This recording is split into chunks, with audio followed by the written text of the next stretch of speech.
السلام علیکم ورحمۃ اللہ وبرکاتہ۔ بسم اللہ الرحمن الرحیم، نحمدہ ونصلی علی رسولہ الکریم وعلی آلہ واصحابہ اجمعین، اما بعد۔ محترم بھائیوں، بزرگوں، دوستو، آج ہم پڑھیں گے تختی نمبر 9، نورانی قاعدے کا آج ہمارا 9واں سبق ہے۔ اب دیکھو، میں یہ سبق شروع کرنے سے پہلے انتہائی اہم آپ کو کچھ بیسکس، کچھ بنیادی باتیں بتانے والا ہوں تنوین اور نون ساکن سے متعلق۔ وہ آپ کو اچھی طرح سے یاد ہونا چاہیے، وہ سارے بیسکس کو سمجھو۔ میں نے آپ کو کیا کہا تھا کہ جہاں پہ آپ کا تختی نمبر 6 مکمل ہوا تو بلڈنگ آپ کی پوری تیار ہو چکی ہے، آپ کی جو گاڑی ہے، کار ہے، وہ ریڈی ہے۔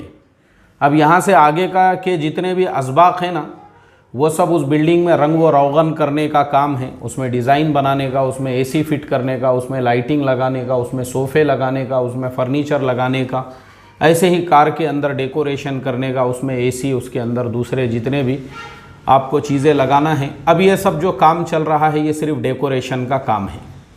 اب ڈیکوریشن کیسے پیدا ہوگا، حسن کیسے پیدا ہوگا، جمال کیسے پیدا ہوگا؟ جب آپ قرآن کریم کو پڑھیں گے تو جہاں غنہ کرنا ہے وہاں آپ غنہ کریں گے۔ غنہ کسے کہتے ہیں؟ غنہ کہتے ہیں اعوذ باللہ من الشیطان الرجیم، بسم اللہ الرحمن الرحیم، انا انزلناہ فی لیلۃ القدر۔ اب یہ جو یہ ناک میں جو ہم آواز لے جا رہے ہیں، اسے کہتے ہیں غنہ کرنا۔ انزلنا، یہ جو ہے ناک میں جو ہماری آواز جا رہی ہے، اس کو کہتے ہیں غنہ۔ اس سے حسن پیدا ہوگا قرآن کریم کے پڑھنے کے اندر، جو ہے نا، آپ کی آوازوں کے ذریعے سے اب قرآن کے اندر ایک حسن پیدا ہوگا۔ جہاں غنہ کرنا ہے وہاں غنہ کرو گے، جہاں نہیں کرنا ہے وہاں پہ نہیں کرو گے، تو اس سے کیا ہوگا؟ ایک حسن پیدا ہوگا۔ اس کے اندر جو ہے برابر سے ڈیکوریٹ کیا جائے گا، برابر سے ڈیزائننگ ہوگی اس کے اندر۔ یہ حالانکہ عمارت تیار ہو گئی آپ کی، ابھی رہ سکتے آپ اس میں، گاڑی چلا سکتے آپ، لیکن یہ ساری چیزیں اب اس کے لیے ضروری ہیں۔ تو ایسے ہی یہ حسن پیدا کرنے والے آگے کے اسباق ہے، آگے کے گرامرز ہے، اس کو آپ کو سمجھنا ہے۔ اب یہ حسن کائے سے پیدا ہوتا ہے؟ یہ پیدا ہوتا ہے تنوین اور نون ساکن۔ اب یہ آپ کو جگہ جگہ پہ آئے گا۔ ابھی جیسے میں نے انا میں نون مشدد ہے، اور نون مشدد میں ایک الف کے برابر غنہ ہوگا، اس میں بھی غنہ ہوگا۔ لیکن انزلنا، یہاں پہ نون ساکن ہے، لیکن نون ساکن کے بعد کیا ہے؟ تو نون ساکن کے بعد یہاں پہ زا ہے، اس وجہ سے ہم وہاں پہ غنہ کر رہے ہیں۔ وہیں پہ اگر نون ساکن کی وجہ پہ، نون ساکن کے بعد میں زا کی بجائے کوئی اور حرف آ جاتا تو غنہ کرتے یا نہیں کرتے؟ تو یہ آپ کو سمجھنا ضروری ہے۔ یہ بیسک گرامر میں آپ کو بہت ہی آسان انداز میں نے کہا ہوں، ہمارے جو پاس مدرسوں میں جو بچے پڑھتے ہیں وہ پورا سال 2 سال لے کر آتے ہیں، تو ہم ان کو الگ ڈھنگ سے پڑھاتے ہیں، لیکن آپ کو ہم نے صرف 1 مہینے کی گارنٹی دی ہے۔ اور آج ہمارا 9واں سبق ہے، تو میں آج آپ کو 9ویں سبق میں بہت ہی آسان طریقے سے غنے کا ایک ٹرک بتانے والا ہوں، یعنی تنوین اور نون ساکن کے بعد کون سا حرف آئے تو غنہ کریں گے، اور کون سا حرف نہیں آئے تو غنہ نہیں کریں گے۔ صرف آپ اتنا یاد رکھو، الف سے لے کر یا تک جو ٹوٹل حروف ہے وہ ہے 28 حروف، اور 28 حروف جو ہے ہم اس کو تنوین اور نون ساکن کے بعد تقسیم کریں گے۔ تو یاد رکھو، یہ جو 28 حروف ہے ان کو جو تنوین اور نون ساکن کے بعد تقسیم کیا گیا ہے، اسی اعتبار سے جو ہے تنوین اور نون ساکن کے 4 قاعدے بنے ہیں۔ پہلے قاعدے کا نام ہے اظہار، دوسرے قاعدے کا نام ہے اخفاء، تیسرے قاعدے کا نام ہے اقلاب، اور چوتھے قاعدے کا نام ہے ادغام۔ اظہار، اخفاء، اقلاب، ادغام، یہ 4 قاعدے ہیں۔ یہ الگ الگ آئیں گے آپ کو الگ الگ تختی میں، لیکن یہاں میں آپ کو بیس یہ بتا رہا ہوں کہ ان 4 قاعدوں میں انہوں نے 28 حروف کو ڈیوائڈ کیا ہوا ہے۔ جیسے شروع میں اظہار میں 6 حروف آئیں گے، حروف حلقی، حمزہ ہا، عین ہا، غین خا۔ اس کے بعد میں آئیں گے حروف اخفاء، وہ ہے 15، تا ثا جیم،